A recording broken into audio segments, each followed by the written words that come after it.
Freezing of ice. Shift हो जाएगा। चलो, ये एक बढ़िया टॉपिक है। वैसे तो इसका फॉर्मूला ही काम का है, पर एक बार इसकी पूरी मैथ्स पूरी फिजिक्स समझ लेंगे ना तो मजा आ जाएगा। तो बढ़िया डायग्राम बनाते हैं। अभी लेटेस्ट 2019 में पूछा गया है। कल के आपने होमवर्क जिन्होंने किया हो उसमें भी एक सवाल था। ठीक है, चलो अब बिल्कुल बातचीत बंद कर दें और डायग्राम बनाएं। ये एक बीकर है जिसमें पानी है 0 डिग्री सेल्सियस पर और सराउंडिंग का टेम्परेचर है -θ। ये T बराबर 0 पे डायग्राम है। अब सुनना सीरियस हो गया ना, थोड़ी बातें आज कठिन है और इंटरेस्टिंग है। ये बीकर में पानी भरा हुआ है या पॉन्ड में पानी है 0 डिग्री पर और वातावरण का तापमान -θ है। -θ मतलब समझे, 0 डिग्री से भी कम। अब सोचिए क्या होगा, बर्फ जमेगी। क्यों बर्फ जमेगी? क्योंकि हीट कहां से कहां फ्लो करती है, हायर से लोअर। 0 हायर है और -θ लोअर है। बात को समझो। उदाहरण के तौर पर मान लो -5 और ये 0 है, ये -5 है, तो बड़ा कौन? 0। हीट जाएगी हायर से लोअर।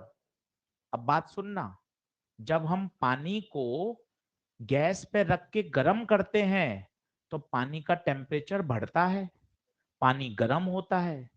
उल्टा सोचना, अगर पानी में से हीट को निकाल दोगे तो पानी क्या हो जाएगा? जम जाएगा। क्या बात समझ में आ रही है? वापस बोलता हूं, बर्फ को हीट देते हैं तो बर्फ पिघलकर पानी बनती है। छठी क्लास से समझ रहे हैं। उल्टा भी तो सोचो, अगर पानी में से हीट को निकाल दिया जाए पानी जम जाएगा। बच्चे, रेफ्रिजरेटर में भी यही होता है। जो अपन सामान फ्रिज के अंदर रखते हैं ना, तो कंप्रेसर करता क्या है, उसमें से हीट को खींचता है और जब हीट को खींचता है तो सामान का टेम्परेचर कम हो जाता है, जिसे हम कहते हैं सामान ठंडा हो गया। तो हो क्या रहा है, हीट जा रही है कहां से कहां, हायर से लोअर। तो बताइए बर्फ जमना चालू हो जाएगी। माना टी टाइम बाद बर्फ जम गई, वाई। चित्र बनाते जाइए, ये बर्फ जम गई। ऊपर टेम्परेचर -θ, नीचे पानी है। अच्छा, ऊपर जमेगी क्या, ये बात सही है। सबसे पहले लॉस कौन करेगा वातावरण को? सबसे ऊपर वाली लेयर। तो ऊपर से बर्फ जमना चालू हो जाएगी। चित्र बनाते जाइए। टॉपिक जबरदस्त है, फॉर्मूला रटना अलग होता है, पर टॉपिक की अंडरस्टैंडिंग बड़ी जबरदस्त है इसमें। ये बर्फ जम गई साहब। ये चित्र कब का है बताइए? At time T.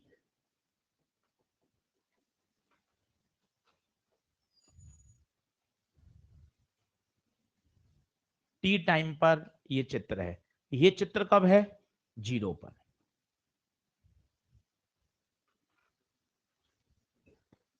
अब सुनना क्या होगा, अगले dt समय में और बर्फ जगी। माना अगले dt समय में कितनी लेयर बर्फ की और जम गई? dy। This is dy layer is under freezing. जो क्या हो रही है? जम रही है। हीट कहां से कहां जाएगी? अब इंपॉर्टेंट है वो सुनना। हीट पानी से जा रही है वातावरण में, पर पता है किस में से होके जाएगी? आइस में से। और आइस है सॉलिड, मतलब यहां क्या लगेगा? कंडक्शन। ये चमकता नहीं है बच्चों को, इसलिए मैं डेरिवेशन पे जा रहा हूं। वापस सुनना। ठीक है सर, T बराबर 0, ओके। बीकर में पानी भरा हुआ है, वातावरण का तापमान 0 से भी कम, ठीक है। बर्फ जमना चालू होगी। T समय बाद वाई बर्फ जम चुकी। अगले dt समय में अब ये बर्फ जमने वाली है, तो हीट कहां से कहां जाएगी? वही हायर से लोअर। उसको जाना वातावरण में किसमें से होके जा रही है? आइस। आइस कौन है? सॉलिड।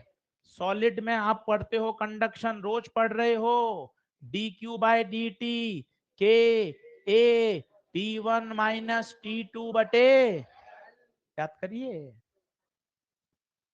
इस बात को पहले समझिए, फिर तो मैथ्स लगा के आंसर आ जाएगा।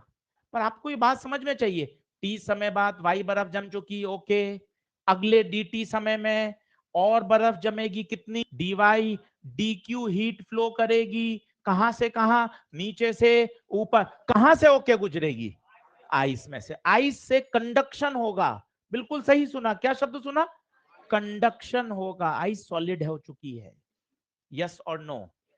अब तो बहुत आसान है, फॉर्मूला बोलिए, dq/dt बराबर के किसका लोगे, आइस का, के आइस, एरिया, टेम्परेचर डिफरेंस ये है 0 पर, ये है माइनस थीटा, बोलो T1 minus T2, T1 minus T2, और T2 खुद किस पर है, माइनस थीटा, डिवाइडेड बाय लंबाई, कितनी लंबाई में से होके गई, बताओ ईमानदारी से, वाई।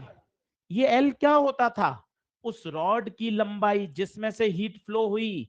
ईमानदारी से बताइए, क्या आपकी हीट इसमें से होके निकल रही है, तो बताइए कितनी लेंथ हो गई, कितनी लेंथ, वाई, हाँ या ना, हो गया सब। अब आप सुनना, ये पानी जमने वाला है, जमना है, कैलोरीमेट्री याद करिए, Q बराबर ml, याद करिए, जमने के लिए कितनी हीट चाहिए होती है, Q बराबर ml।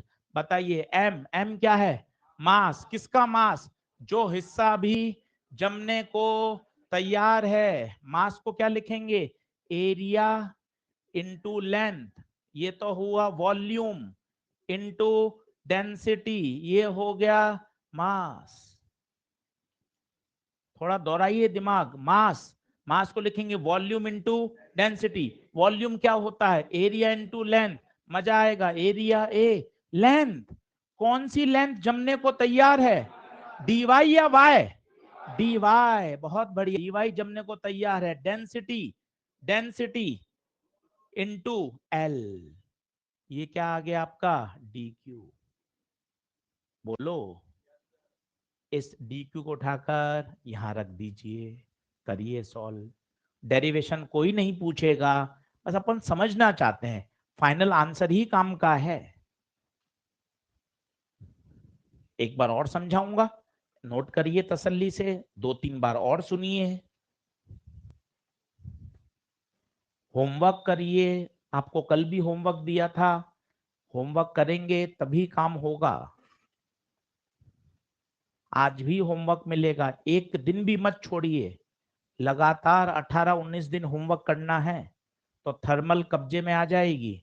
अभी थर्मल के 2 से 3 प्रश्न आ रहे हैं, परंतु पुराने समय में कोविड से पहले थर्मल हाईएस्ट वेटेज पे रहता था 11वीं के, 5 से 6 प्रश्न।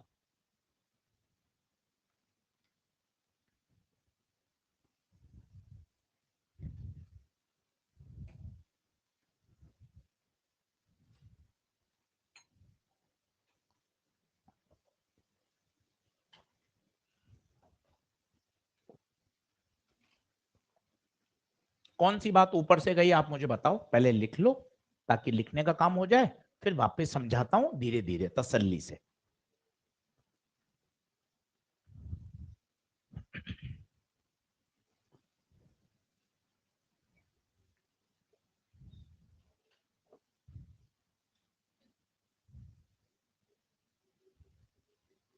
आज पूरा कंडक्शन पढ़ना, शॉर्ट नोट बना लेना साथ के साथ, कंडक्शन खत्म शॉर्ट नोट बना लेना।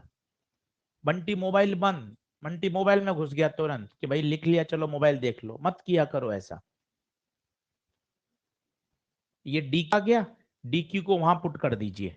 अच्छा ये रो किसका लेंगे, तुक्का मारो तो, पानी का या बर्फ का, पानी का, जम कौन रहा है, पानी, ये क्वेश्चन किसके लिए बनाई है, पानी के लिए, रो वाटर, चलो यहां पुट कर दो, तो डी क्यू की जगह आ जाएगा A D Y rho W into L, ये लेटेंट हीट है, ध्यान रखना, लेटेंट हीट होती है, अपॉन डी टी, ये डी क्यू रख दिया, मुझे बताना गलत तो नहीं है। फिर के ए थीटा वाई वाई, एक बार भाइयों चेक कर लो, डी क्यू पुट किया है, क्या यही एक्सप्रेशन आएगा क्या, देख लो तसल्ली से। मैंने स्लाइड चेंज कर दी है, आप कहें तो पहले ये स्लाइड लगा देता हूं, देख लो ये हो गया क्या पूरा।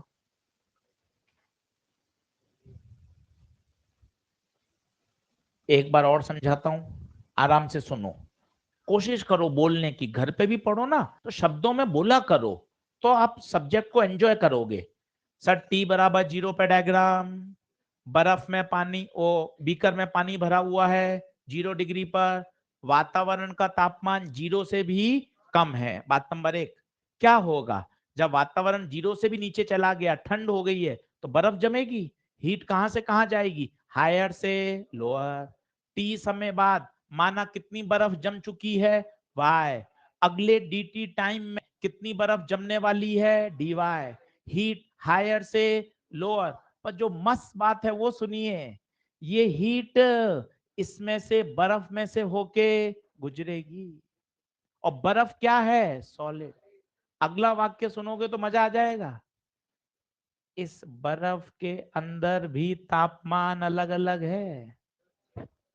कैसे सर, ये बात कठिन बोल दी आपने, क्यों भाई कठिन क्यों है, देख, कल वो रॉड की बात करते थे, याद करो, ये 100 पे, ये 0 पर ये हीट जाती थी, याद है मैंने बताया था, ये 90, ये 80, ये 70, याद करो, in the direction of heat flow temperature कम होता था। तो वही बात यहाँ क्यों शर्म आ रही है, ये आइस है, आइस का नीचे कितने पर है, 0, आइस का ऊपर है -10, तो लगातार टेम्परेचर कम होता है ना भाई, -2, -5, -7, -9, माइनस, मतलब आइस के अंदर भी तापमान अलग अलग होगा। इस रॉड में क्या पूरा तापमान एक होता था क्या, बोलो ना, शर्म काहे की, पूरी रॉड एक ही तापमान पे होती थी, अगर एक ही तापमान पे होती तो हीट फ्लो कैसे करती भाई, अगर हीट फ्लो हो रही है तो हाई टेम्परेचर से लो टेम्परेचर पे हो रही है, मतलब आइस के अंदर भी अलग अलग लेयर में तापमान अलग अलग होगा। सबसे लोअर कितने पर है बताओ, 0 पर, सबसे ऊपर -3 पर, बीच में तो सब में अलग अलग होगा। ऊपर से जा रही है क्या बात, मॉडर्न शुरू कर दें क्या, चलो, तो ये डी क्यू का वैल्यू रख दिया, अब कुछ कट रहा है क्या, ए से ए कट रहा है, और बोलो, अब मुझे चाहिए वाई, वाई को यहाँ भेज दीजिए, वाई डी वाई, बाकी सबको यहाँ भेज दीजिए, K I theta upon rho W L into D T, देख लो, इंटीग्रेशन कर दो, बताओ लिमिट बोलो, चिल्लाओ, टी बराबर 0 पर कितनी बर्फ जमी हुई थी, टी बराबर 0 पे कोई बर्फ नहीं थी, 0, और टी टाइम बाद कितनी बर्फ हो गई, वाई, वाई की पावर 1 का integration, Y square by 2, K ice बाहर, थीटा बाहर, रो डब्ल्यू बाहर, एल बाहर, डी टी का इंटीग्रेशन टी,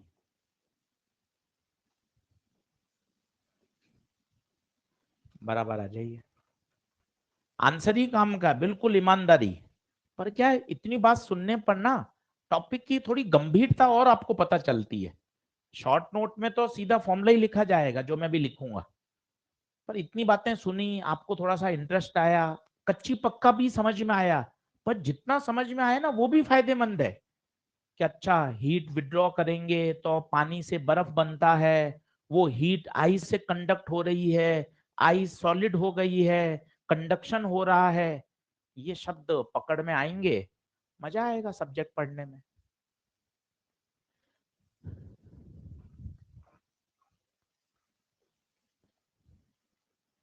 अपर लिमिट माइनस लोअर लिमिट करेंगे तो Y square by 2, K ice theta rho W L into T, तो याद रखिए Y square is proportional to T, ये है काम का बस।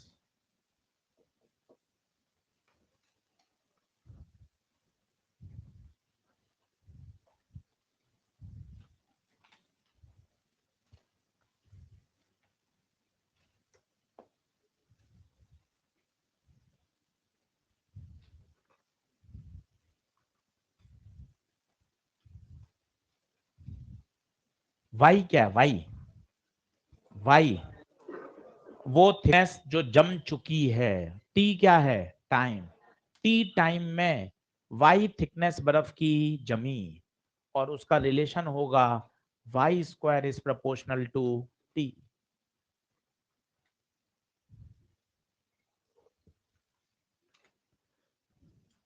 अब उस सवाल को पकड़ते हैं 2019 का जो कल के उसमें था, वो देखो तो। क्वेश्चन कॉपी में लिख चलो, तभी बाद में पढ़ पाओगे, नहीं तो नहीं पढ़ पाओगे। इसलिए क्वेश्चन आपको किस में? 1 में, 2 में? 2 में। Question number 4। अब देखो, पढ़ो आराम से क्या कह रहा है। पहले उस पर एक सवाल लिखाता हूं, फिर ये करना आप घर पे होमवर्क में वापस। पहले क्वेश्चन लिखो। 1 सेंटीमीटर थिकनेस की बर्फ में 1 घंटा लगता है, तो नेक्स्ट 1 सेंटीमीटर जमने में कितना समय और लगेगा?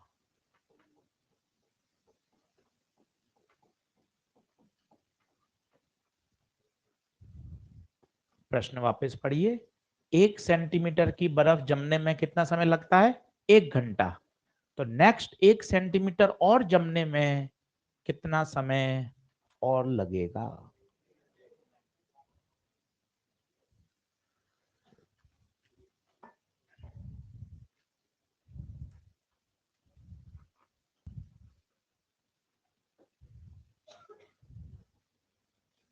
बहुत आसान, वही रिलेशन काम का है, बस ईमानदारी से लगाना आना चाहिए। Y square is proportional to T.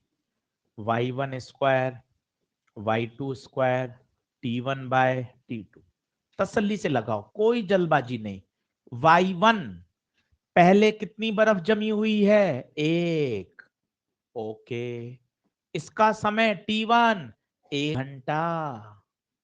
y2 नई कितनी बर्फ हो गई? 2। यही मजेदार है। नेक्स्ट 1 सेंटीमीटर, तो कुल अब थिकनेस कितनी हो गई भाई? 2 t2। तो 1/4 बराबर 1/t2, t2 4।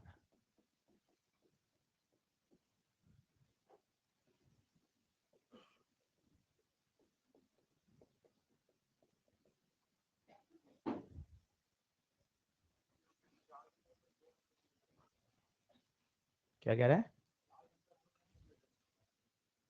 4 घंटा 2 सेंटीमीटर जमने लगा, सही है ना? 1 सेंटीमीटर का तो 3 घंटा होगा, सही है ना?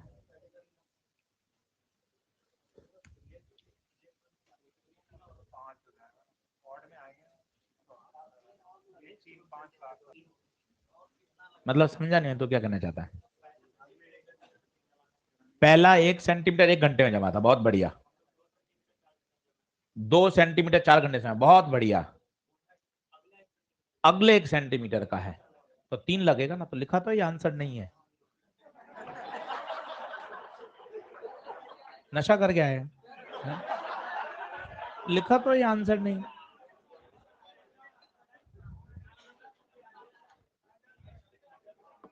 तो ये 4 सेंटीमीटर उत्तर नहीं है, क्योंकि ये तो क्या है, 2 सेंटीमीटर जमने में है। उसने पूछा है अगला एक, तो आंसर क्या आएगा? 4 - 1।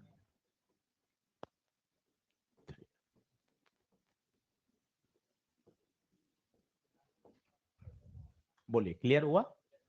सवाल ये 2 से 3 बार रिपीट हुआ है, तसल्ली से समझिए। 1 सेंटीमीटर जमने में 1 घंटा, 2 सेंटीमीटर जमने में 4 घंटा, स्क्वायर में चल रहा है। पर उसने 2 सेंटीमीटर जमने का नहीं पूछा, उसने अगला 1 सेंटीमीटर। तो कुल 4 घंटे 1 घंटे पहले लग चुका है, तो बचा कितना? ये वही सवाल है, काइनेमेटिक्स का बड़ा फेमस है। इक्वल इंटरवल ऑफ टाइम 1:3:5:7, याद करो, 10वीं कक्षा 9वीं कक्षा से चल रहा है वो। इक्वल इंटरवल ऑफ टाइम हो तो डिस्टेंस कवर्ड कांस्टेंट एक्सीलरेशन में 1:3:5:7, वही तो है। तो इक्वल इंटरवल ऑफ टाइम हो तो देखिए जो बर्फ की थिकनेस है, अगर इक्वल थिकनेस जमानी है आपको हर 1 सेंटीमीटर की, तो टाइम आएगा 1:3:5:7। बोलिए क्लियर है? अच्छा सवाल है, बढ़िया काम का है। तो ये फॉर्मूला याद रखिए, Y square is proportional to T. कुछ किताबों में इसको और सॉल्व कर देते हैं, पर मुझे नहीं लगता कि बहुत ज्यादा रटने की आवश्यकता है। लिमिट डाल देते हैं T1 T2, तो पता क्या हो जाएगा, y2 square minus y1 square is proportional to T2 minus T। पर जबरदस्ती फॉर्मूले मत रटिए, इससे ही काम चल जाएगा, सारे सवाल सॉल्व हो जाएंगे। चलिए आगे बढ़ते हैं, इसको खत्म कर दीजिए टॉपिक को, आगे बढ़ें। एक अगली हेडिंग डालिए, temperature at a particular distance in steady state.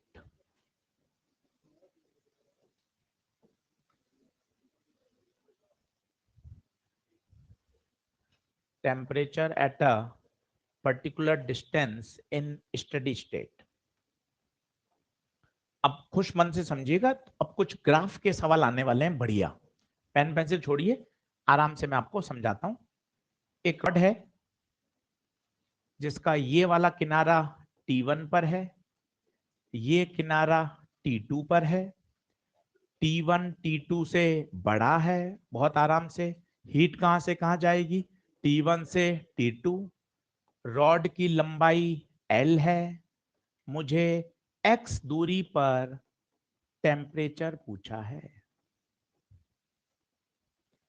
आपके लिए ये टॉपिक है, मुझे तो पता है एक सवाल नजर आ रहा है, क्योंकि मैंने आपको कल इतने सवाल कराए, temperature of junction, temperature of junction. आपको लग रहा है टॉपिक है, हमें तो टॉपिक लग ही नहीं रहा।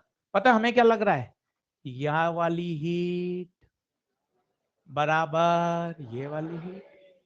आपको एक रॉड लग रही है, मैंने तो मनी मन इसको 2 रॉड मान लिया, एक रॉड x लंबाई की और एक रॉड L माइनस एक्स।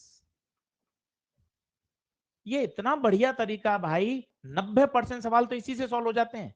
2 ही प्रोफाइल के सवाल पूछे जाते हैं, पहला जंक्शन का टेम्परेचर, दूसरा इक्विवेलेंट थर्मल कंडक्टिविटी। मैक्सिमम सवाल तो इससे सॉल्व हो जाएंगे। अब बताइए क्या ये दोनों हीट बराबर होगी? क्यों बराबर होगी, सीरीज है या पैरेलल है? जो करंट ये होगी वही तो करंट ये होगी। आई का फॉर्मूला 15 बार लिख चुका हूं, T1 माइनस T2 बाय, और आर का फॉर्मूला, यही सच्चाई है, इससे सारे सवाल सॉल्व हो जाते हैं। आइए करंट को बराबर करिए, साथ दीजिएगा। I1 बराबर, I1 बोलो, T1 माइनस T बटे आर। I2 बोलो, T माइनस T2 बटे, बहुत बढ़िया। R1 बोलो, L बटा के ए, L नहीं X बटे के ए। R2 बोलो, L बटा के, L नहीं L नहीं। आओ खुद करो, बगैर देखे करो, मुझे T चाहिए, करो तसल्ली से करो। फाइनल आंसर याद करने वाला है, पर खुद निकाल के करोगे ना तो कॉन्फिडेंस आएगा। आज कंडक्शन पूरा करना है मॉड्यूल से, उसका बिगनर बॉक्स तो क्या, कॉन्सेप्ट बिल्डर है ना, हाँ क्वेश्चन सारे बनाने हैं आज। हाँ कोई कोई बात नहीं,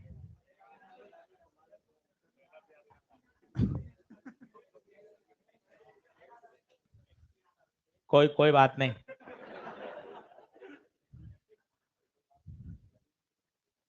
क्रॉस मल्टीप्लाई करिए,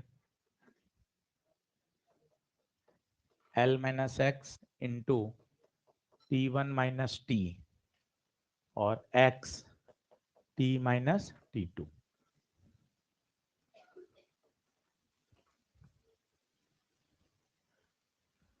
मल्टीप्लाई कर दें L minus X T1 plus, मुझे T चाहिए सॉल्व करके, तो LT1 minus LT minus XT1 plus XT बराबर XT माइनस XT। देखो मैं सही चल रही है क्या? XT से XT कैंसिल, T चाहिए T, तो T इधर रख लो, तो उधर जाएगा तो LT, इसको इधर ले आओ भाई साहब, ये हो गया LT1 minus L XT1 plus XT2। भाई एक बार चेक कर लेना मैं सही कर रहा हूँ क्या? XT कट गया, LT को उधर ले गया हूँ, इसको इधर ले आए, एक बार चेक कर लेना। तो ये हो गया LT1 माइनस एक्स कॉमन ले लिया, T1 माइनस T2, L से डिवाइड कर दो, तो T1 minus X by L, T1 minus T2।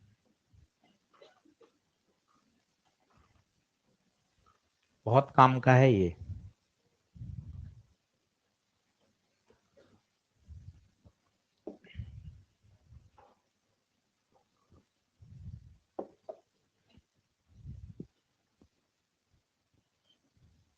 Maths है, आपको मैथ्स में मत उलझो, आप तो फिजिक्स चिल्लाओ, दोनों करंट को बराबर किया है।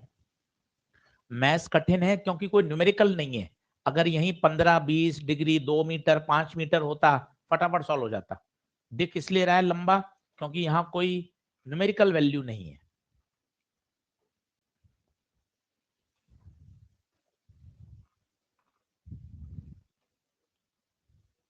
अब पूछा जाता है साहब इसका ग्राफ, ग्राफ में मजे आ जाएंगे, पहले आप बराबर आ जाओ जल्दी से।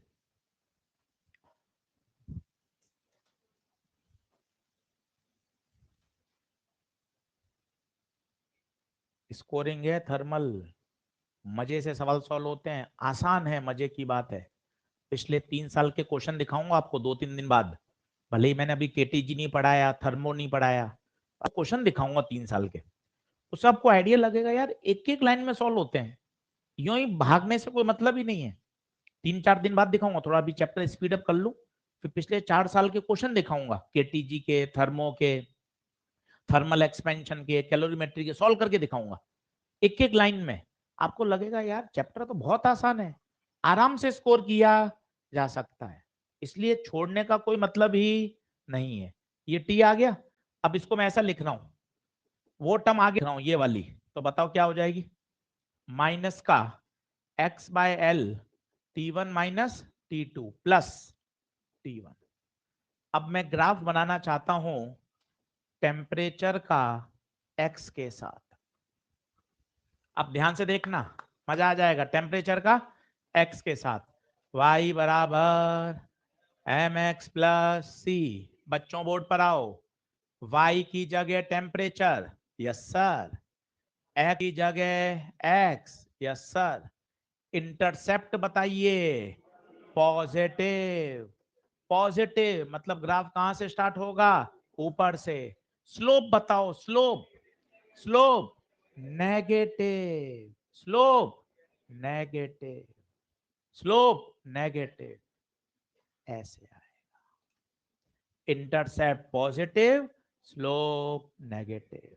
एक्स बराबर 0 पे टेम्परेचर था T1, जब दूसरे किनारे पे आ गए तो टेम्परेचर कितना हो गया? T2। इसे कहते हैं लीनियर वेरिएशन, लगातार टेम्परेचर यूनिफॉर्मली क्या हो रहा है? कम हो रहा है। एक ग्राफ पूछा जाता है, शॉर्ट नोट में ग्राफ ही आएगा, डेरिवेशन तो हमने कर लिया, समय है समझ में आ जाए। अच्छा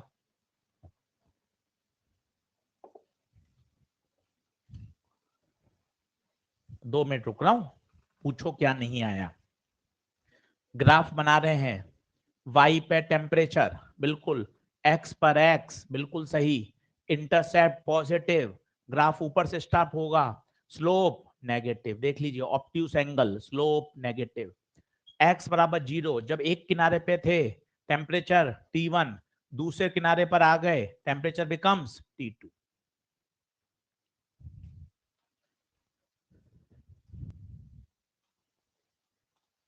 अब इसकी स्लोप क्या देती है, वो अपने आप में एक नई चीज है, उसे बोलते हैं टेम्परेचर ग्रेडियंट। सर ये ग्रेडियंट क्या होता है? बच्चे फिजिक्स में किसी भी के आगे ग्रेडियंट लग जाता है तो वो डिवाइड हो जाता है लेंथ से। पोटेंशियोमीटर से हट गया, पर आपने पढ़ लिया है, वहां पे सर ने सिखाया था पोटेंशियल ग्रेडियंट, याद करो, एक्स फॉर्मूला याद है, potential divided by length. Fluid में आएगा pressure gradient, pressure divided by length. तो जिस टर्म के आगे ग्रेडियंट लग जाता है मतलब वो टर्म किससे डिवाइड हो जाती है, लेंथ से। जरा देखो तो, slope temperature difference divided by length, तो स्लोप क्या देती है, टेम्परेचर ग्रेडियंट। स्लोप नेगेटिव है या पॉजिटिव है, नेगेटिव है। और ध्यान से बताओ, क्या स्लोप वेरिएबल है या कांस्टेंट है, कांस्टेंट है। बच्चे स्ट्रेट लाइन की स्लोप जीवन भर कांस्टेंट, तुम यहां थीटा नापो, यहां थीटा नापो, यहां नापो, यहां नापो, हर जगह थीटा सेम है। स्ट्रेट लाइन की स्लोप हमेशा कांस्टेंट रहती है। तो आज एक नई बात और निकल कर आई, स्टडी स्टेट की दो शर्तें। पहली शर्त याद करो, पहला lecture, D Q by D T, और दूसरी शर्त और याद कर लो, टेम्परेचर ग्रेडियंट भी कांस्टेंट। तो दो शर्तें आ गई, rate of heat flow constant, temperature gradient constant. तसल्ली से सारी बातें देख लो, पूछो क्या गड़बड़ है जो ऊपर से गई।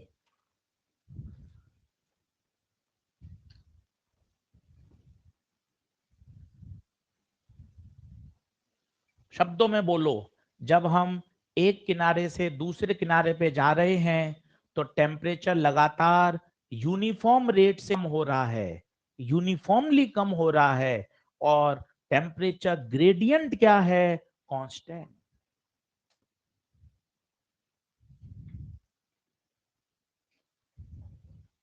बोलिए बढ़े क्या आगे?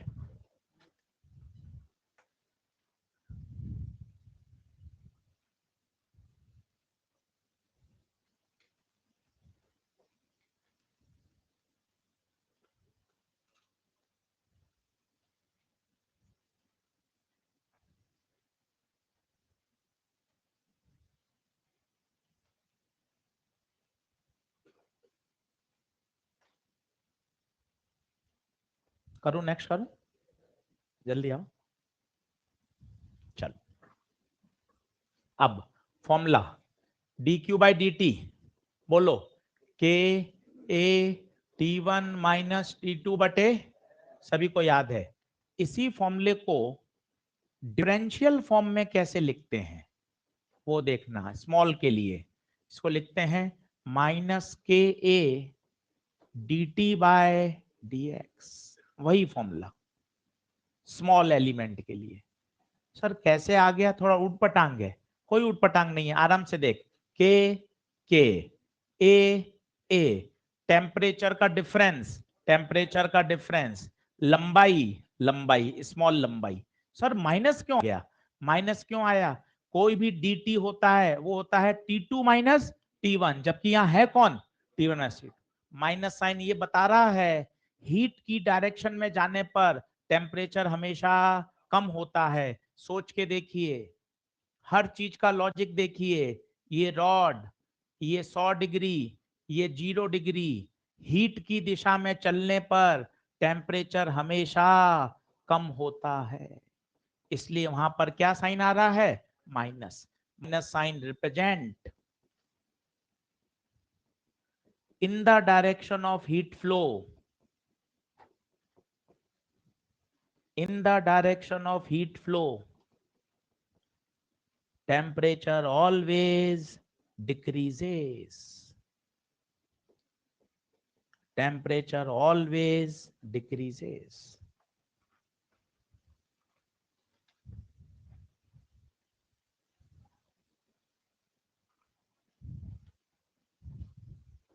और ये जो टर्म है, इसी टर्म को बोलते हैं भाइयों टेम्परेचर ग्रेडियंट।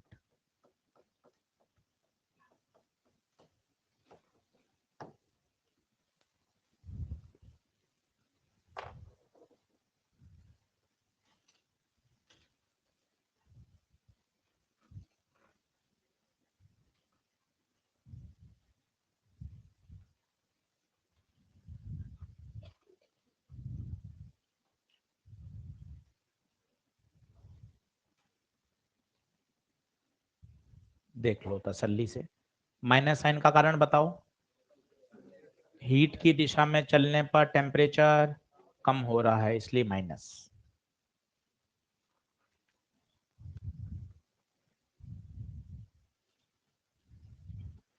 अब दो तीन बढ़िया सवाल करके दिखाता हूं आप। पहले कल का होमवर्क भी डिस्कस कर लूं।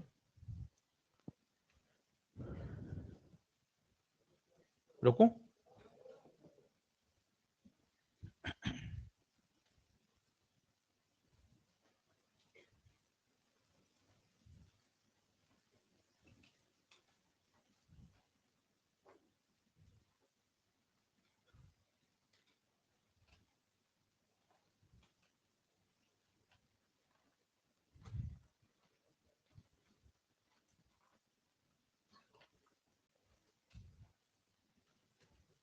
बोलो। अच्छा,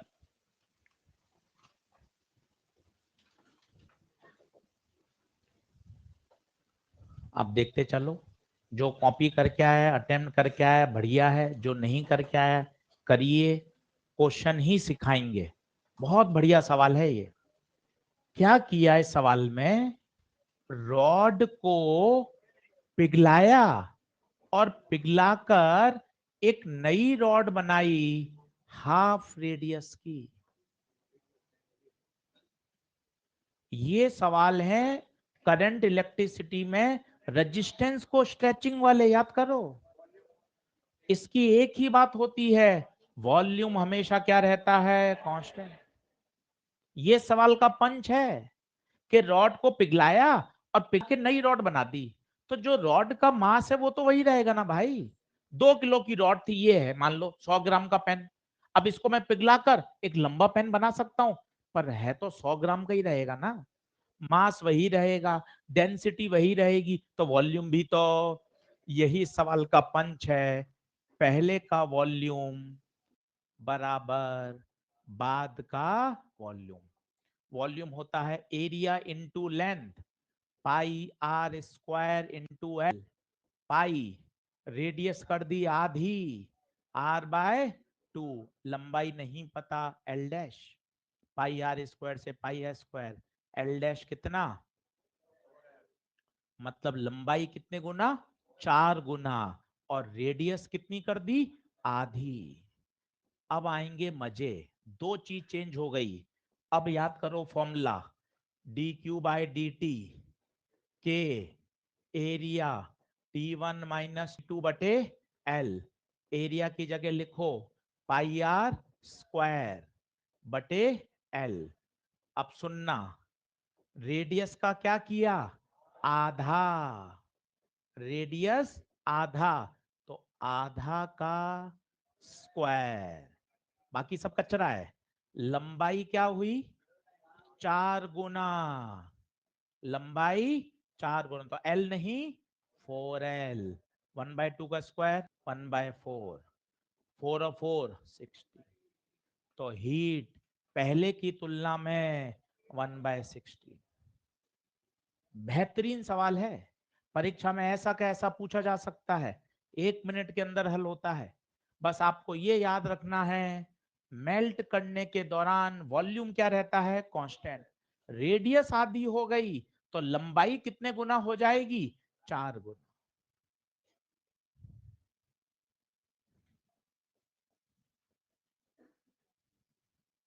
रेडियस हाफ करेंगे तो लेंथ 4 टाइम्स हो जाएगी।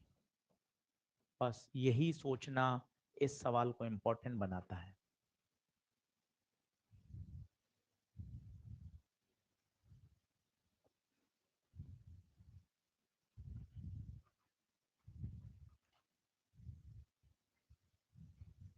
आज मौका है, पिछले 3 लेक्चर का काम नहीं किया हो सारे क्वेश्चन करना, और जिसने कर लिए हैं वो आज मॉड्यूल करना। मॉड्यूल के भी क्वेश्चन टिक लगवाऊंगा, तो सात सिस्टम से जो पहले जो हमने क्लास में कराए हैं वो सारे सवाल करना, और वो आपके पूरे हैं तो मॉड्यूल पे आ जाना।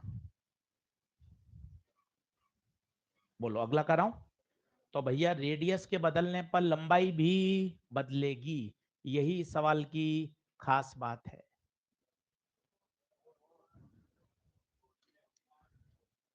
ये हुआ, ध्यान से देखें। जो हीट फ्लो होती है वो टेम्परेचर डिफरेंस पर डिपेंड करती है। पहले 100 110 तो टेम्परेचर डिफरेंस कितना, 10। बाद में 200 और 210 तो टेम्परेचर डिफरेंस कितना, 10। अगर टेम्परेचर डिफरेंस वही है तो हीट का फ्लो भी वही होगा, 4 का 4 ही रहेगा। कितने छोटे छोटे सवाल और लॉजिकल क्वेश्चन है। बार बार आपको ये फॉर्मूला याद कराएंगे। भाई पूरे कंडक्शन में एक ही तो फॉर्मूला है, ये तो लॉटरी है इसकी कि पूरा कंडक्शन एक ही फॉर्मूले से सॉल्व हो जाता है। टेम्परेचर डिफरेंस, पहले भी टेम्परेचर डिफरेंस 10, बाद में भी टेम्परेचर डिफरेंस 10, टेम्परेचर डिफरेंस वही, हीट फ्लो भी वही।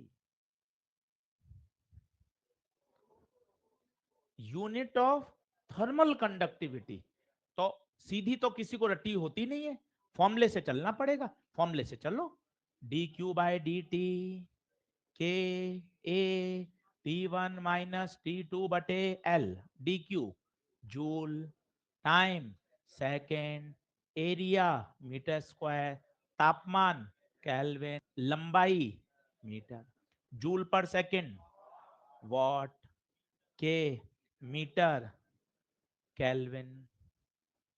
ये कहाँ जाएगा, नीचे। तो वॉट मीटर इनवर्स केल्विन।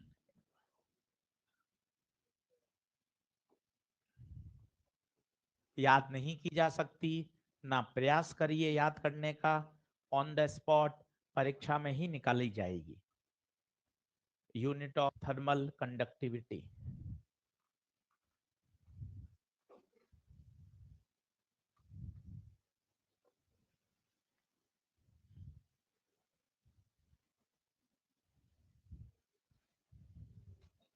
आज पढ़ा दिया है, आज इसको फिर से कोशिश करना, वापस पढ़ना। आज ही ये टॉपिक पढ़ाया है तो आज इसको फिर से ट्राई करना। अभी मैं नहीं सॉल्व करना चाहता, 2019 में आया है, आज इस थ्योरी पढ़ा दी है, फिर से इसको प्रयास करिएगा, कल बताऊंगा।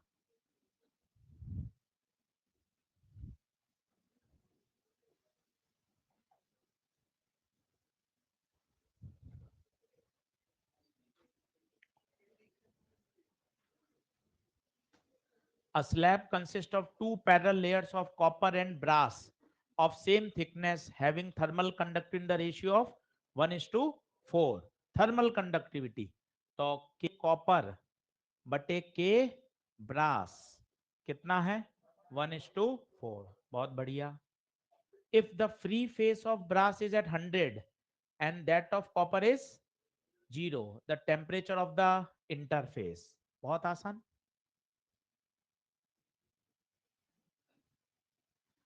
एक तरफ कौन है, ब्रास, एक तरफ कॉपर, इसकी थर्मल कंडक्टिविटी के ब्रास, इसकी के कॉपर, और ब्रास कितने पर है 100, तो ब्रास है 100, कॉपर कितने पर है 0। यहां का पूछा है, पैरेलल है।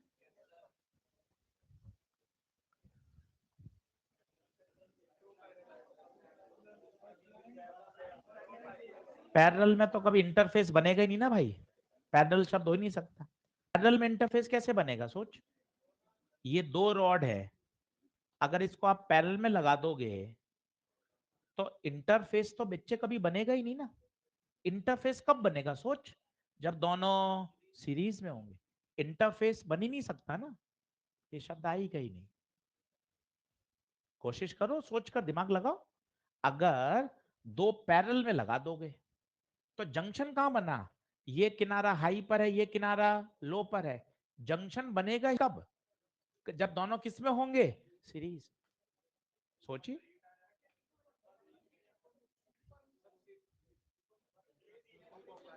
हाँ बात तो वही हो गई, अगर ऊपर नीचे लगाओगे तो भी तो सीरीज ही तो हुआ वो, अगर ऐसे लगा दोगे, ऐसे लगा दो चलो।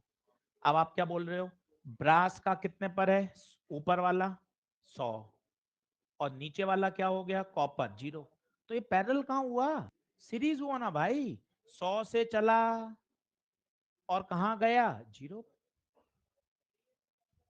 हाँ लेयर्स पैरेलल हैं, पर कॉम्बिनेशन क्या माना जाएगा, सीरीज या पैरेलल। अब जैसे ये दो रेजिस्टेंस हैं,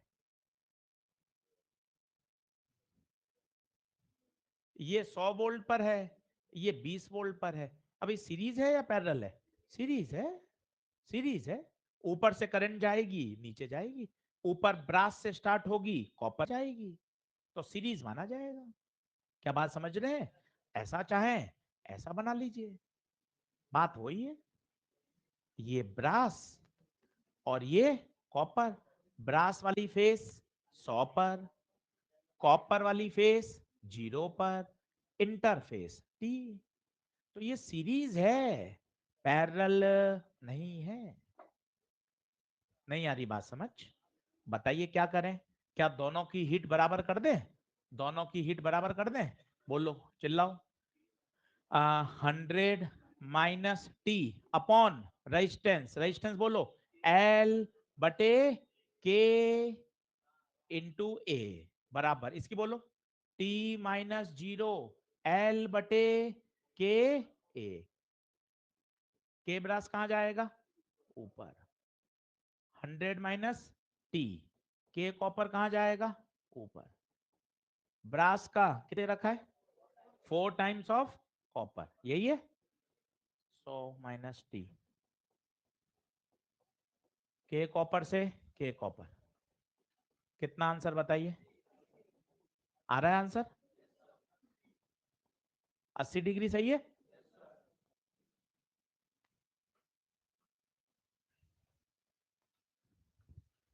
अगला देखें, the length and radii of two rod, length का रेशियो बोलो, लेंथ का 1:2, रेडियस का 2:3, बहुत आसान है। आपसे क्या पूछा गया है, अमाउंट का रेशियो बताओ, कर लोगे, हीट का बताओ, फॉर्मूला क्या बनेगा, सीधा लिख रहा हूं R² बटे L बनेगा, सीख पा रहे हो R² बटे L कैसे, बोलो ऊपर क्या आएगा एरिया, नीचे लेंथ, एरिया को खोल दो πr², किसी और आंसर बताओ, आंसर पक्का, जो करके लाए वो बता दो, सही है टिश्यू 9।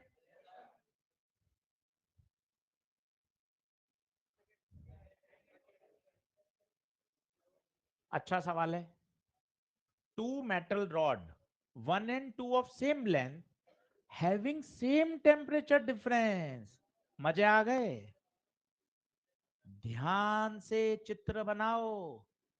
अब ये कौन है, पैरेलल, भैया यही इसकी सुंदरता है, दो metal rod 1 and 2 having same length, okay length same बहुत सुंदर, हैविंग सेम टेम्परेचर डिफरेंस। बता, इस किनारे का टेम्परेचर डिफरेंस बोल, T1 माइनस इसका बोलो T1। सीरीज में ऐसा नहीं होता, सीरीज में कहा हुआ था, का आया था 80, इसका टेम्परेचर डिफरेंस 20, इसका कहां सेम टेम्परेचर डिफरेंस है? पैरेलल में टेम्परेचर डिफरेंस सेम है। सवालों से ये बात समझ में आएगी, नोट्स में तो सीरीज पैरेलल लिख के पढ़ाया जाता है बस, प्रश्न ही तो समझाएंगे। सेम टेम्परेचर डिफरेंस, दोनों किनारों पर टेम्परेचर डिफरेंस सेम है, मतलब कहां हो गया? पैरेलल।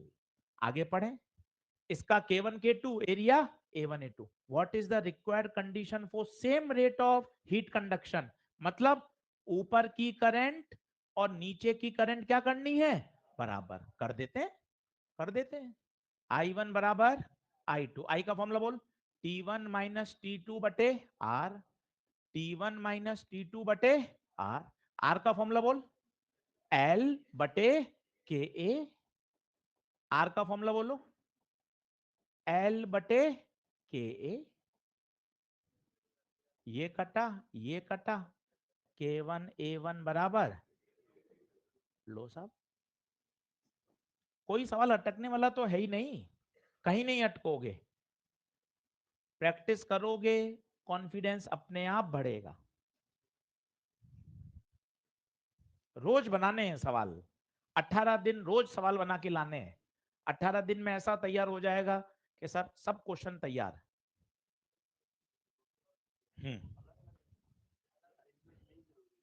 ना ना, अलग अलग ही मान सकते हैं, कोई दिक्कत नहीं।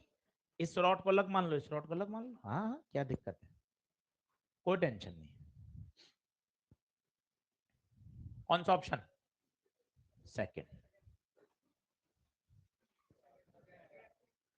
इसमें एक शब्द बढ़िया है, कंपाउंड। कल बताया था, पन्ने पलट के देख लो। सीरीज कभी कभार वो नहीं लिखता, सीरीज की जगह क्या लिख देता है? कंपाउंड। ये सवाल की खास बात है, पूरे प्रश्न में कहीं मेंशन नहीं है कि वो सीरीज है या पैरेलल है। पन्ना पलटो, कल एक सवाल था, याद हो तो देखो, क्या आंसर था उसका, देखो के ही था शायद उसका आंसर, मुझे ऐसा याद आ रहा है के ही था। उसमें सवाल में दिखा हुआ था सीरीज, और मैंने आपको कहा था जेई मेन में एक बार कंपाउंड के नाम से आया हुआ है प्रश्न, तो ये आपको चमकना चाहिए। कंपाउंड का मतलब क्या होता है? सीरीज। शॉर्ट ट्रिक से करना चाहो, शॉर्ट ट्रिक से कर लो, बोलो सीरीज का फॉर्मूला, 2 K1 K2 अपॉन 2 पहले का, K दूसरे का, 2K।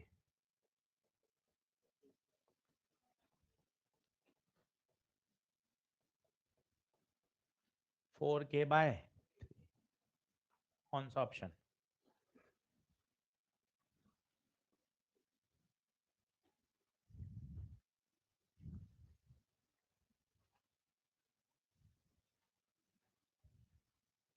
जो सोच रहे हैं वो सोचते रहेंगे, ध्यान रखना, और जो कर रहा है वो बने रहो, फटाफट फटाफट करके चैप्टर पूरा कर लो, बाकी स्टार्ट करेंगे 10-12 दिन बाद। जब तक तो अपना थर्मो खत्म की स्टेज में आ जाएगा, फिर अपन अपने पास वाले को चिढ़ा सकते हैं। हाँ, इसलिए सोचना नहीं है, बस शुरू कर देना है कि आज सारे क्वेश्चन लगा लेने हैं।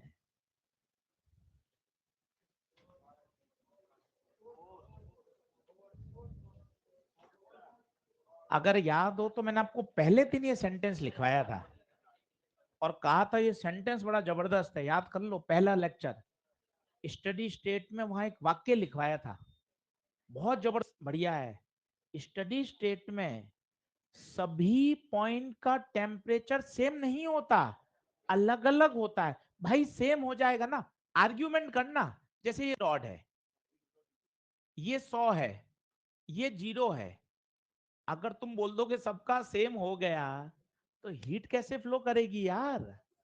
जिसका 90 है उसका 90 रहेगा, क्योंकि जितनी हीट एंटर करेगी उतनी हीट, पहला दिन स्टडी स्टेट, खाना खाने बैठे हैं, पेट पूरा भर चुका है, अब कोई एब्जॉर्प्शन नहीं होगा, जितनी हीट इन उतनी हीट आउट, स्टडी स्टेट।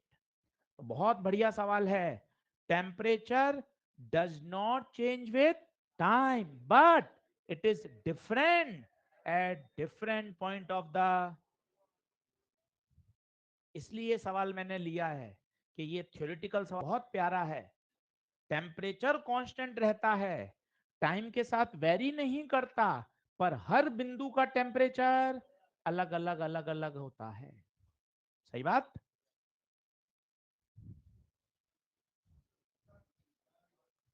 अब ये इसलिए लिया था कि थोड़ा ऊट पटांग सवाल है।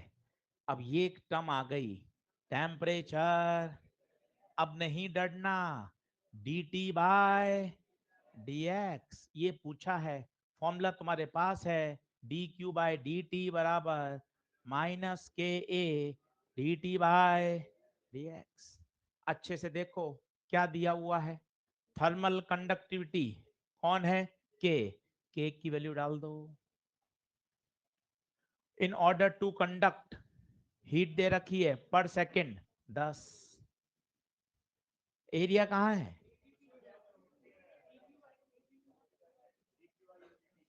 अच्छा D Q by A D T है, वाह वेरी गुड। ये देखो calorie per second per centimetre square, तो एरिया को कहां भेज दें, नीचे। ये पूरी वैल्यू दे रखी है, ध्यान से देखो, अगर कैलोरी पर सेकेंड होता तो D Q by D T होता, calorie per second per centimetre square, तो ये D Q by A D T है। क्या शब्द उर्दू के हो रहे हैं क्या, D Q by D T calorie per second, D Q by A D T calorie per second per centimetre square. 0.5 को नीचे भेज दो, कितना 20, 20 है कोई ऑप्शन में,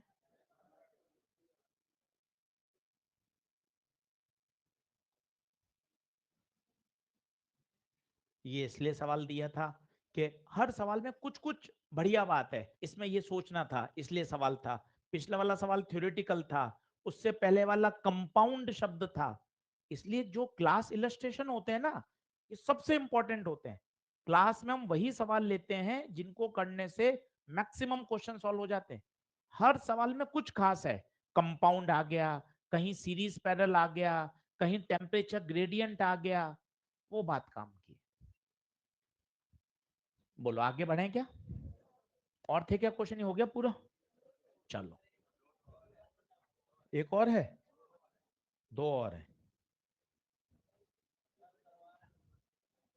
इसमें तो नहीं है, एक और फाइल है क्या, कौन सी वाली, अच्छा ग्राफ का सवाल होगा एक, हाँ वो तो बहुत बढ़िया सवाल है भाई, अभी देख लेते हैं, सबका नंबर आएगा। ये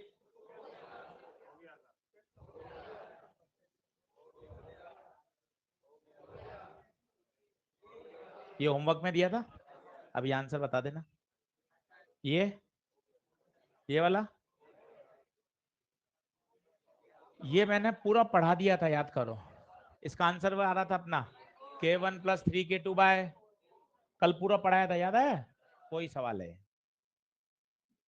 ये शानदार प्रश्न है, इसको नोट कर लो, जिसने नहीं किया हो ग्राफ बना लो, आज कर पाओगे इस सवाल को,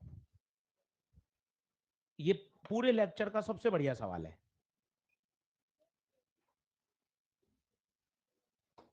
है एक लाइन का, आपको मैंने बोल ही दिया है, एक एक लाइन में सवाल सॉल्व करने आने चाहिए, प्रैक्टिस से आ जाएंगे। फिर 15 मिनट एक रेडियल फ्लो टॉपिक बचा हुआ है, वो पढ़ा के आज खत्म करते हैं इसको। मॉड्यूल है किसी पास थर्मल का, देखो तो, थर्मल का मॉड्यूल, हाँ पास कर दे आगे। आज भाइयों 25 सवाल कंडक्शन के लगाने हैं, एक बार ईमानदारी से लिख लो, ईमानदारी से लिख लो। एक्सरसाइज नंबर 1,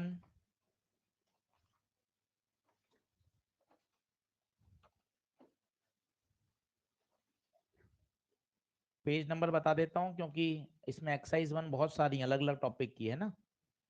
पेज नंबर बता देता हूं, पेज नंबर है 58, पेज नंबर 58, क्वेश्चन नंबर 1 से 18 सारे, 1 से 18 पूरे कंडक्शन के कर लेने हैं। एक्सरसाइज 1, एक्सरसाइज 2 लिखो, पहला और दूसरा, पहला दूसरा, 8वां, 9वां, 10वां, पहला दूसरा, 8वां, 9वां, 10वां। एक्सरसाइज 3 के लिखो, पहला, 7वां, 11वां, 15वां, बस। ये मैंने तीनों एक्सरसाइज में से कंडक्शन लिखा दिया है, सारे कर सकते हैं। और ये हो जाए, समय हो तो concept builder number 2, concept builder number 2, concept builder 1, thermal की अलग से ईएलपी नहीं दे रहे हैं, रोज के लेक्चर में जो सवाल अपलोड हो रहे हैं वही ईएलपी है टॉपिक वाइज, तो अलग से ईएलपी नहीं दे रहे हैं। साथ साथ मॉड्यूल को लेकर चलना है, और जो रोज 8 से 10 क्वेश्चन है वही इसका होमवर्क है। ठीक है, तो ये आपका कंडक्शन है। आराम से 2-2.5 घंटे तबीयत से बैठिएगा और सारे क्वेश्चन लगाइए। चलिए, अब सवाल बहुत प्यारा है, पर इतनी बातें सीखने की है ना, आपका मन खुश हो जाएगा अगर सारी बातें समझ गए तो। चलो, क्या कह रहा है, एक एक बात बताता हूं। The temperature drop through each layer is shown in the figure. अच्छा, टेम्परेचर का डिस्टेंस के साथ ग्राफ।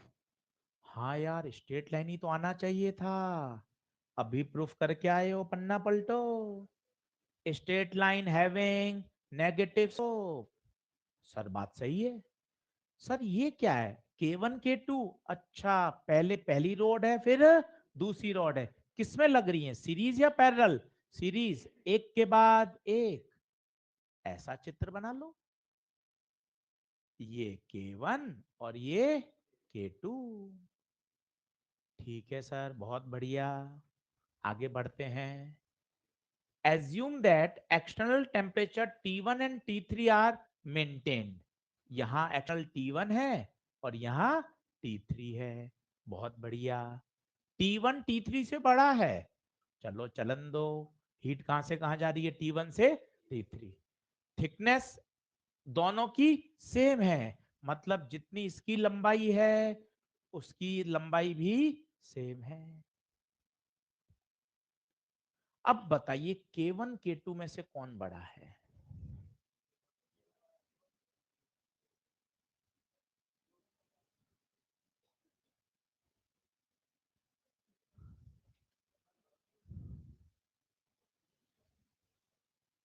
प्रश्न समझ में आ गया?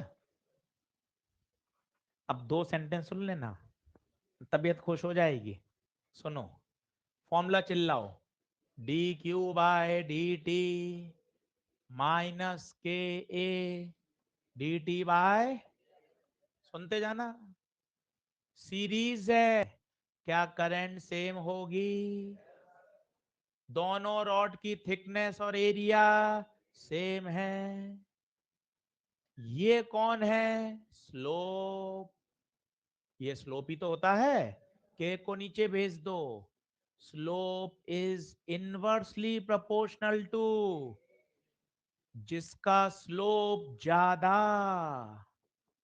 उसका के कम। स्लोप क्या होता है? स्लोप का मतलब होता है फिसल पट्टी।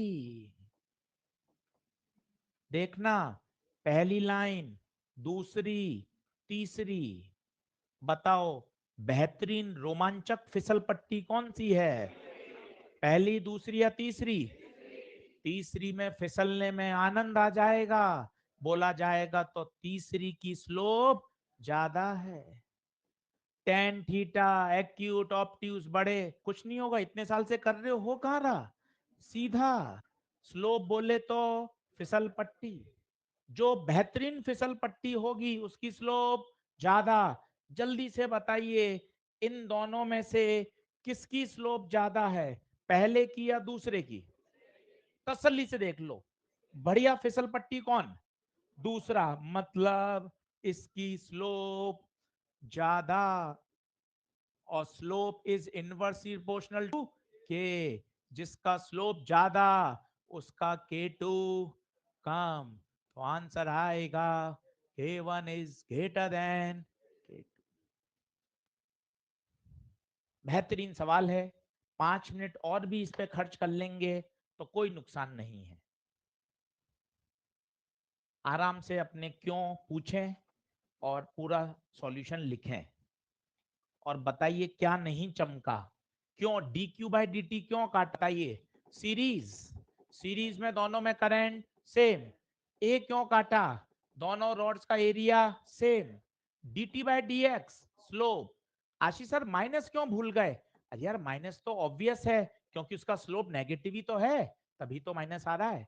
तो slope is inversely proportional to K. जिसका स्लोप ज्यादा उसका के कम, स्लोप मतलब फिसल पट्टी।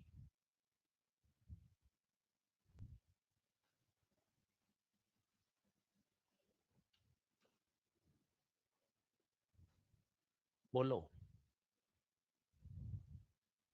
आज कंडक्शन निपटाना है, कल आओ तो चेहरा खुश होके लाओ कि नहीं सर पढ़ाई करके आए हैं 3 घंटे कंडक्शन की, क्योंकि अगले 2 दिन पढ़ाऊंगा radiation, Stefan's law, Wien's law, Newton's law of cooling, 2 दिन वो चलेगा। हाँ जी सर, एक बार स्लोप समझा दो, थोड़ा कम आ रहा है, आजा ना बात कर, बिंदास ले जूम कर लेते, समझना बिंदास। 2 लाइन दिख रही हैं, कौन कौन सी 2 लाइन? एक लाइन ये रही, एक ये रही। थीटा नापते रहोगे परेशान हो जाओगे। जिसकी स्लोप ज्यादा मतलब वो बढ़िया फिसल पट्टी। बताओ ये स्लोप, स्लोप का मतलब पता होता है, अगर हिंदी में देखोगे ना तो होता है ढलान। ये कितना बढ़िया शब्द है ढलान। ढलान का मतलब क्या होता है? इंक्लिनेशन। जैसे ये प्लेटफॉर्म जिसमें मैं चल रहा हूं, इसकी स्लोप बताओ, कोई ढलान ही नहीं है। एक फिसल पट्टी ऐसी है, एक फिसल पट्टी ऐसी है, बताइए किसकी ढलान ज्यादा है? खत्म। कितना देसी शब्द है। हिंदी में, हिंदी मीडियम में तो लिखा ही जाता है, स्लोप का तो होता है ढलान। जिसकी ढलान ज्यादा उसकी स्लोप ज्यादा, बात खत्म। बताओ किसकी स्लोप बढ़िया है? एक ये फिसल पट्टी, एक ही है, इसकी स्लोप ज्यादा है। जिसकी स्लोप ज्यादा उसका के कम, के कम, के टू कम होगा और के वन ज्यादा। कौन सा ऑप्शन आ जाएगा?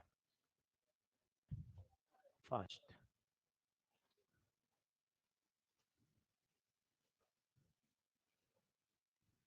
बोलो।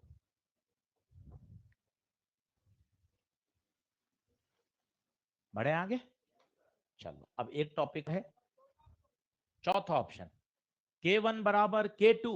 गलत है, बराबर कहाँ है? K one is greater than K to.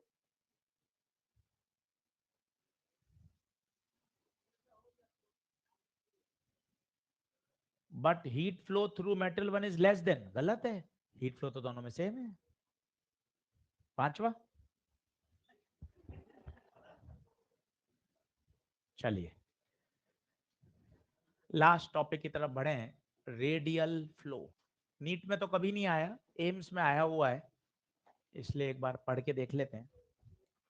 Radial flow,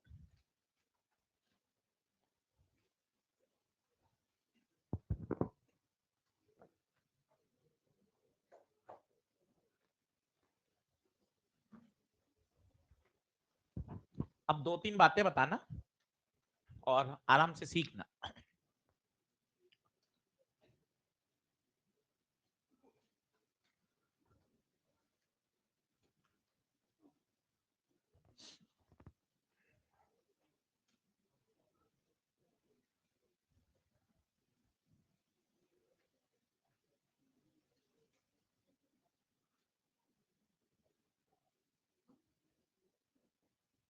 सीखना, बाद में नोट करना, पहला स्टेप लिख लोगे ना, उसके बाद तो आसान हो जाएगा।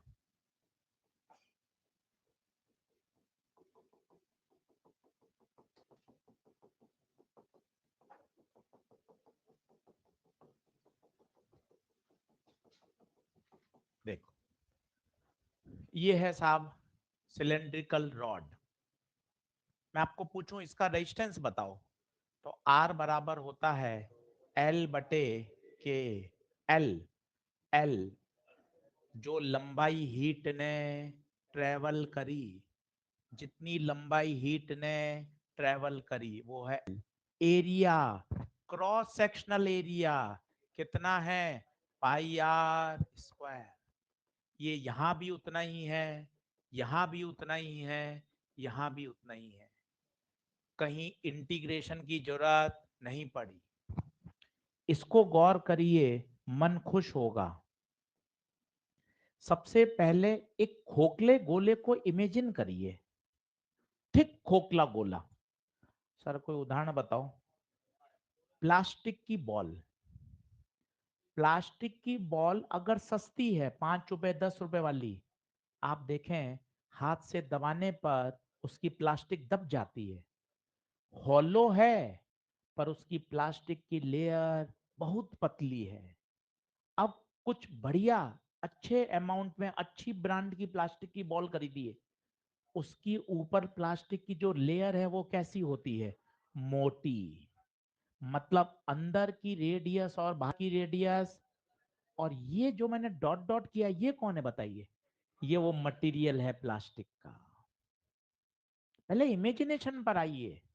खोखली बॉल, प्लास्टिक की बॉल खोखली होती है अंदर से, अगर बहुत पतली है तो उसे बोलेंगे थिन स्फेरिकल शेल। अब मैंने क्या लिखा है, थिक स्फेरिकल शेल, मतलब उस प्लास्टिक की बॉल में जो प्लास्टिक है उसकी काफी अच्छी मोटाई है। अब मजे क्या है सुनना, सॉल्यूशन तो होता रहेगा। T1 बड़ा है तो बताओ हीट कहां से कहां जाएगी, T1 से ये हीट गई। अब सुनना, हीट कितनी लंबाई चलेगी, सोच के बताओ। यहां से यहां R2 माइनस, लंबाई तो चलेगी R2 माइनस, पर एरिया में फंस गए। कारण क्या है, अभी एरिया ये लेंगे, कुछ समय बाद हीट यहां आ जाएगी, कुछ समय बाद यहां आ जाएगी, कुछ समय बाद यहां आ जाएगी। क्या हीट का एरिया क्रॉस सेक्शन लगातार बढ़ रहा है, यहां नहीं बढ़ा। यहां देखिए ये पाई आर स्क्वायर, अगले क्षण पाई आर स्क्वायर, उसके क्षण पाई आर स्क्वायर, इधर पाई आर स्क्वायर। एरिया नहीं बढ़ रहा, इंटीग्रेशन की जरूरत नहीं है। पहले ये तो समझ में आए कि मास्टर को 3 लेक्चर में इंटीग्रेशन की जरूरत नहीं पड़ी, आज ऐसा क्या हो गया इंटीग्रेशन करना पड़ रहा है। तो आपको ये फील तो आए, यहां एरिया थ्रू आउट कॉन्स्टेंट है, यहां एरिया लगातार बढ़ रहा है। सिलेंडर में भी बढ़ सकता है, बढ़ सकता है, बताता हूं, मन खुश होगा। ये देखिए थिक हॉलो सिलेंडर लीजिए, थिक, ये मटेरियल अंदर वाला T1 पे, बाहर वाला T2 पर है, ये देखिए हीट निकलेगी। महसूस करिए, क्या एरिया लगातार बढ़ता जाएगा, लगातार एरिया बढ़ता जाएगा। इसमें भी क्या करना पड़ेगा, इंटीग्रेशन, इसमें भी क्या करना पड़ेगा, इंटीग्रेशन। बस पहला स्टेप ही लिखना है, काम का है, बाकी तो खटाखट हो जाएगा। अब क्या करते हैं, आपने इतने प्रश्न करे हैं करंट में, हमेशा क्या करते हैं, एक गोला मानते हैं जिसकी रेडियस R, जिसकी मोटाई dr। अब बस इसका रेजिस्टेंस लिख के बता दीजिए मुझे, बस एक बार में। इसका थिकनेस कितनी है बताइए, dr। R का फॉर्मूला बोलिए, L बटे के, L, कम ऑन L। हाँ, हीट ने जितनी डिस्टेंस ट्रेवल करी, बताओ यहां हीट ने कितनी करी, L, तभी तो L लिखते थे। इसमें यहां आई और यहां निकल गई, कितनी चली, dr। रटो मत, समझो। What is L? एल लंबाई है सर। अरे लंबाई नहीं है भाई, लंबाई नहीं है, हीट ने कितनी डिस्टेंस ट्रेवल करी वो है एल। आप बोल देते हो हाँ सर एल तो लेंथ है। आज देखो ना, ये T1 ये T2 ये रॉड की लंबाई।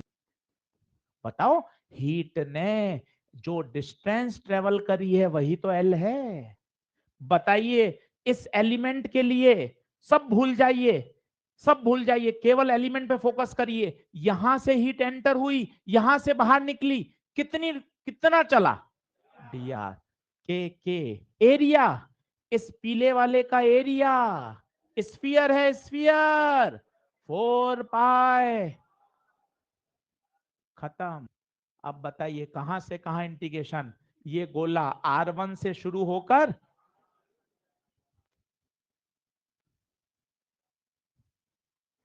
ये स्टेप लिखने के लिए जान लगानी है बस। यहां क्यों नहीं लगाई उसका कारण बताइए, यहां क्यों सोचा उसका कारण बताइए, तब फिजिक्स पढ़ने का मजा है। आज तक सर आपने 3 दिन में 30 सवाल करा दिए, कभी आपने कहा ही नहीं इंटीग्रेशन, क्यों नहीं कहा?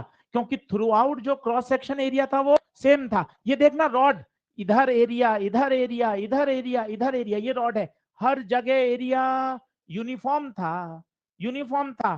क्यों वो यूनिफॉर्म बोलता है? देखो आप,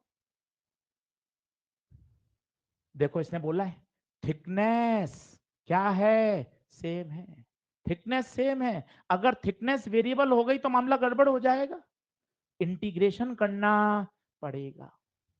क्या बातें समझ में आ रही हैं? नोट करिए, इसे कहा जाता है रेडी फ्लो। कोई सवाल इस पे नहीं आया है, मॉड्यूल में भी नहीं है, इसलिए करा रहे हैं। एम्स में बहुत पहले आया हुआ है, तो अपन को आना चाहिए, समझ के रखेंगे तो जो पुरानी वाली बात है वो और कितनी मजबूत होती है। अच्छा यार, एल आज और अच्छा पता चला। अभी तक तो मैं एल लंबाई लंबाई लंबाई चिल्ला रहा था, आज एल का नया नाम पता चला। हीट को एक पॉइंट से दूसरे पॉइंट तक चलने में जो डिस्टेंस ट्रेवल हो रही है वो है एल। इसको अभी करंट इलेक्ट्रिसिटी से जोड़ता हूं, आपके और मजे आएंगे। जब मजे आ ही रहे हैं तो मैं पूरे ही ले लेता हूं। भाई समझ में तो कुछ आ ही नहीं रहा, तो चलन दो।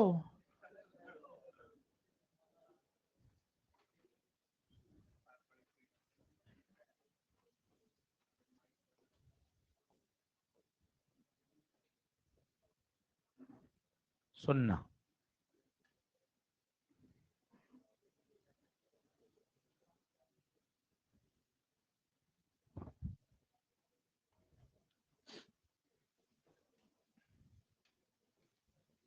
अभी आपको ना उस फॉर्मूले की आर पार फील ही आ जाएगी और कभी आप परेशानी नहीं होगे।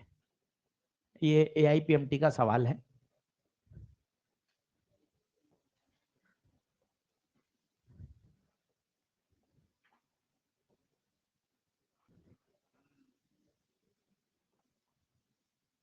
लो साहब, ये क्यूब है, आपको पूछा गया है तीनों केस में रेजिस्टेंस बताइए।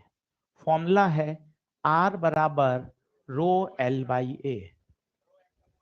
अब एक बात सुन लीजिए, मजा आ जाएगा।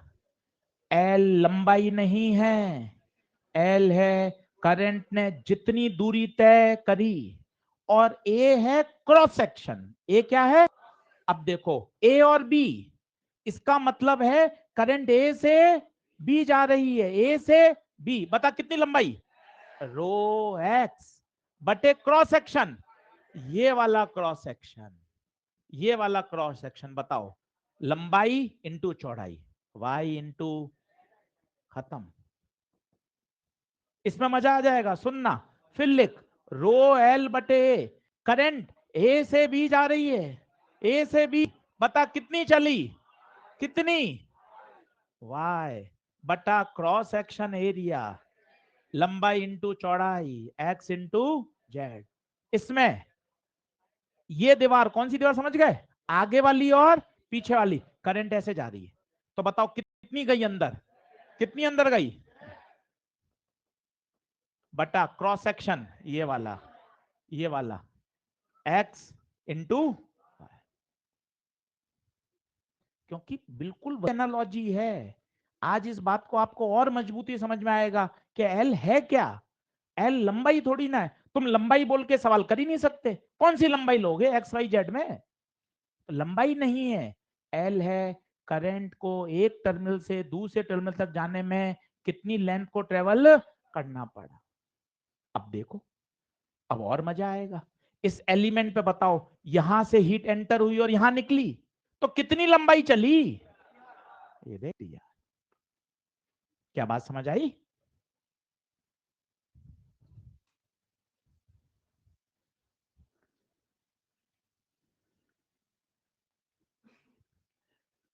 तो डी आर का आर आपने तो लिख के छोड़ दिया, इंटीग्रेशन कराएगा कौन? लिख के छोड़ दिया।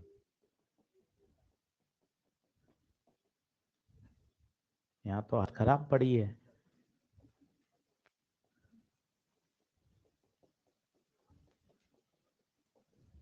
आर स्क्वायर को ऊपर ले जाएंगे, आर की पावर -2 का -2 + 1 अपॉन माइनस।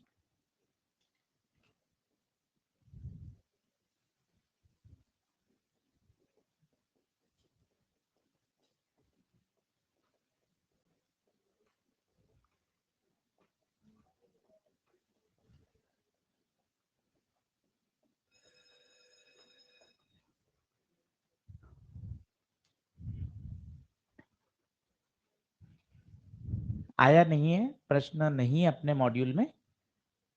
एम्स जब परीक्षा होती थी तो उस समय का एक सब्जेक्टिव सवाल है ये, पर क्या इससे क्लैरिटी समझ में आती है। अब आपने ये समझा, इसके साथ मैंने तुरंत करंट इलेक्ट्रिसिटी का सवाल कराया तो आपको लिंक हो गया, अरे हाँ यार दोनों बात एक ही है, कहीं कोई इसने वाली बात नहीं है।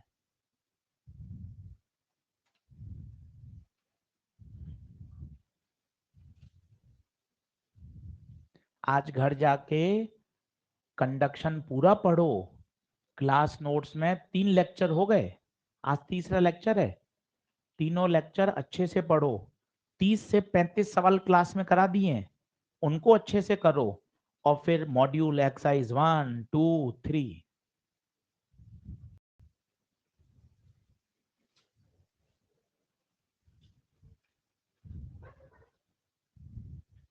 लिमिट डाल दो।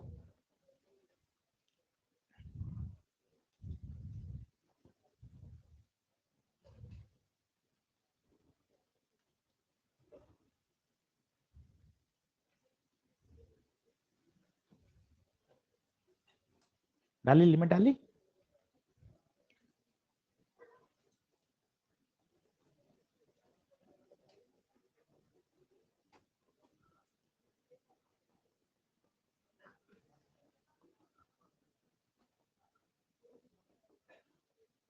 इस माइनस को अंदर डाल दो।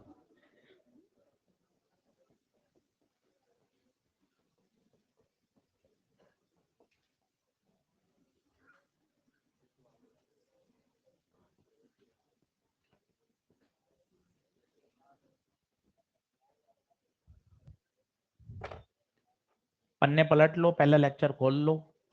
ये कंडक्शन की सारी बातें हैं, इससे एक सवाल बाहर नहीं जाना है। जो क्लास में आपको करवाया जा रहा है उसको 100% ईमानदारी से कर लो। पूरा कंडक्शन एक शॉट में तैयार हो सकता है, और उसके शॉर्ट नोट बना लो, एक पन्ने में आ जाएंगे, क्योंकि ज्यादा बातें ही नहीं है।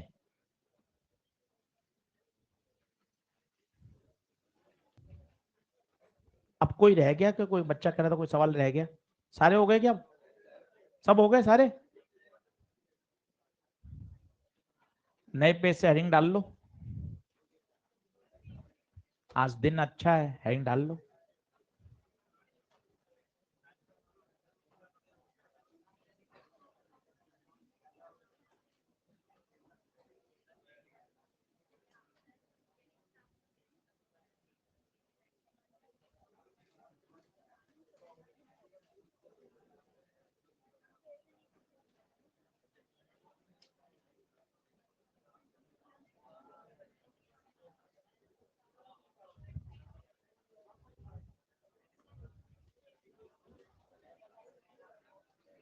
कल शुरू करेंगे।